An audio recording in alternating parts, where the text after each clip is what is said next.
কিছু হবে না, সর্বনাশ হবে তাহলে।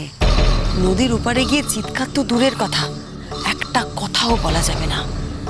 যদি কথা বলি আর ওরা বুঝতে পেরে যায়, ব্যাস সঙ্গে সঙ্গে আমাদের জেলে পুরে দেবে। আরে কি হলোটা কি? তাড়াতাড়ি এসো। যাচ্ছি, চলো গো।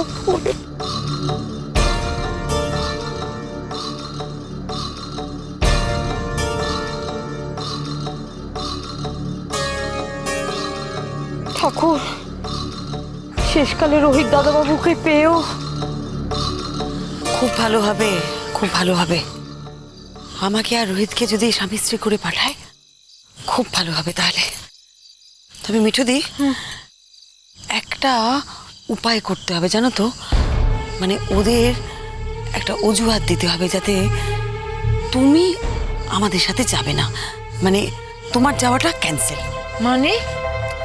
আরে বাবা শোনো, আমার বিশ্বাস যদি আমাকে আর রোহিতকে স্বামী স্ত্রী করে পাঠায়, রোহিত ঠিক একটা উপায় বার করবে যাতে আমরা এদের কবল থেকে বেরিয়ে বাড়ি চলে যেতে পারবো।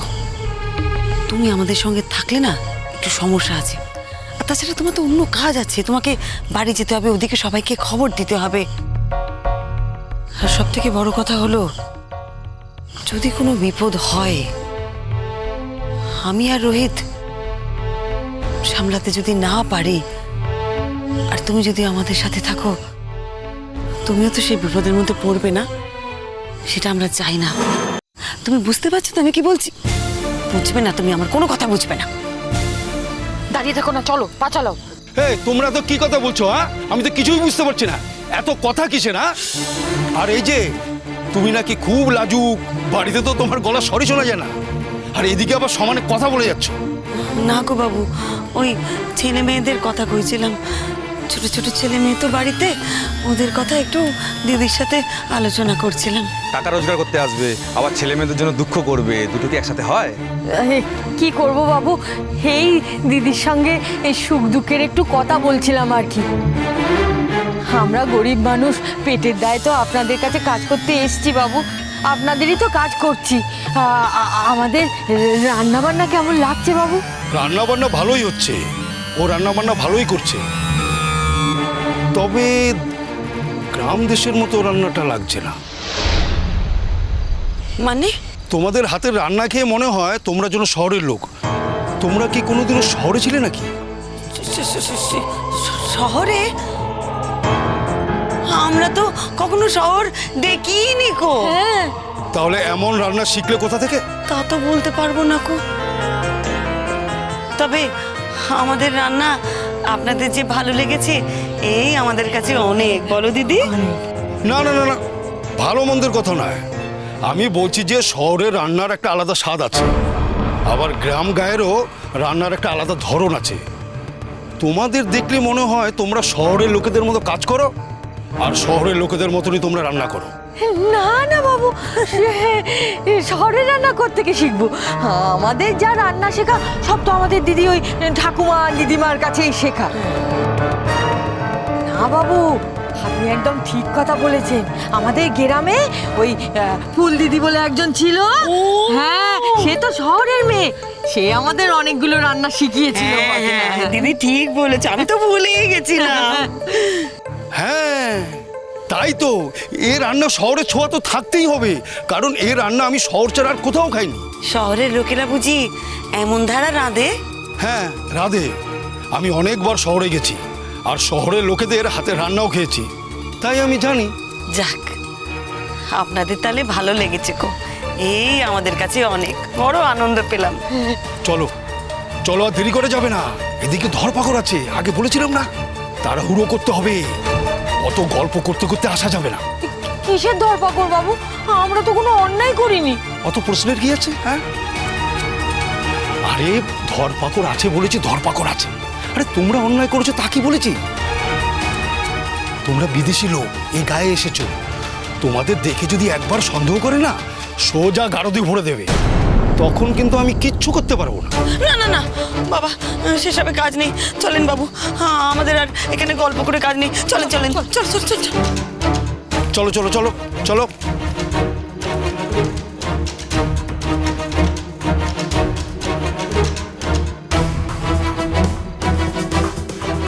পাচ্ছি না। উফ, দিদি আমি বলছি এটা তোমার মনের ভুল। না, এতটা আমার মনের ভুল? আমি মায়ের মতোই কাউকে দেখেছি। আসলে দিঠিমা, তুমি তো তোমার মাকে খুব ভালোবাসো, তাই মায়ের মতো কাউকে দেখলেই তোমার মনে হয় নিজের মায়ের কথা। তোমার মা এখানে কোথা থেকে আসবেন বলো তো? না, আমি এতটা ভুল দেখলাম? আমার তো মনে হলো যে মায়ের মতোই কেউ যেন, মায়ের মতো শাড়িটা পরা নয়, অন্যরকম ভাবে ঘুরিয়ে ঘুরিয়ে পরা, অনেকটা ঘোমটাও দেওয়া ছিল। আমার পাশ দিয়ে যেন মাই হেঁটে গেল, বুঝতে পারলাম না।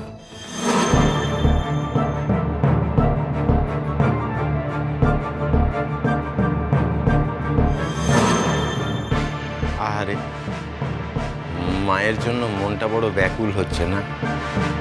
সবারই তো কথা, এতদিন হয়ে গেল মায়ের কোনো খোঁজ নেই। দিদি আন্টি ঠিক ফিরে আসবে, আমি তোমাকে বলছি। আমাকে সান্ত্বনা দিয়ে কি লাভ বলো তো? আমি জানি না মা আদৌ বেঁচে আছে কিনা, তবে কালকে আমি আবার ওই রাস্তাটা দিয়েই যাব।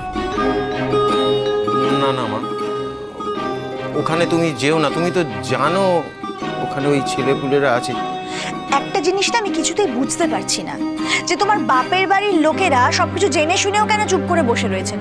আচ্ছা দিদি, তোমার দাদা সে তো এই ব্যাপারটা নিয়ে এগোতে পারতেন।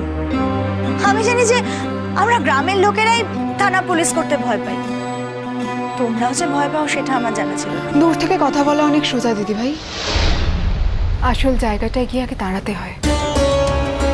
আমার মা বারবার করে ছোটদা ভাইকে বারণ করে দিয়েছিল থানা পুলিশ করতে, প্রমিস করে নিয়েছিল ছোটদা ভাইকে দিয়ে, যাতে রোহিত আঙ্কেলের কোনো ক্ষতি না হয়ে যায়।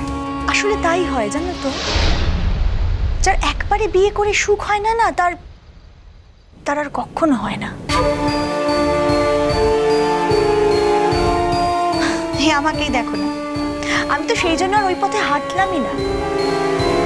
আমাকে তো আমার শ্বশুর শাশুড়ি অনেক বলেছিল, কিন্তু আমি তো জানি আমার একবারে যখন জীবনে সুখ হয়নি, বারবারেও হবে না। তোমার সঙ্গে আমার মায়ের কোনো তুলনা হয় না দিদি ভাই। আমার মা আর তোমার ব্যাপারটা একদম আলাদা। বড়দা ভাই এই পৃথিবীতে নেই,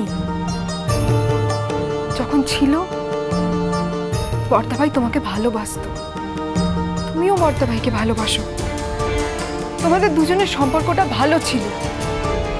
কিন্তু আমার বাবা মায়ের সম্পর্কটা ভালো নয়। আমার বাবা জীবিত এবং তিনি অন্য একজনকে বিয়ে করেছেন। থাক না এসব কথা বৌদি, তোমার জীবন তোমার, দিদির মায়ের জীবন ওনার। সবাই তো জীবনে এক নিয়ম পালন করবে তা তো নয়। আরে আমি তাই তো বলছি ছোটু, দেখো না কি অশান্তি হলো। এই তো সেদিন ওনার বিয়েটা হলো, উনি বিয়েটা করে কি কোনো শান্তি পেলেন?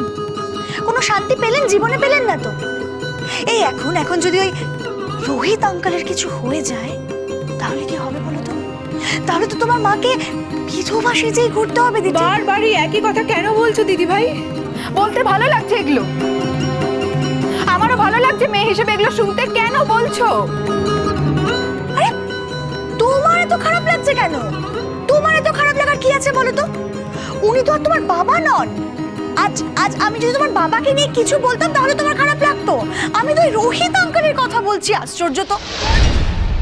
কেন বলছো বৌদি? একটা কথা তোমায় বলি বৌমা, দেখো যখন কেউ দুঃখে থাকে তখন তাকে আঘাত দিতে নেই, তখন তাকে খোঁচা দিয়ে কথা বলতে নেই। খোঁচা? বাবা বাবা, আমি কোথায় খোঁচা দিয়ে কথা বললাম? দিদি দিদি, আমি কি তোমার সাথে কোনো খোঁচা দিয়ে কথা বলেছি বলো তো? তোমার কি খারাপ লেগেছে? আমি যেটা নর্মাল কথা বললাম বাবা। আমি বললাম যার একবারে বিয়ে করে সুখ হয় না, তার দুবারেও হয় না।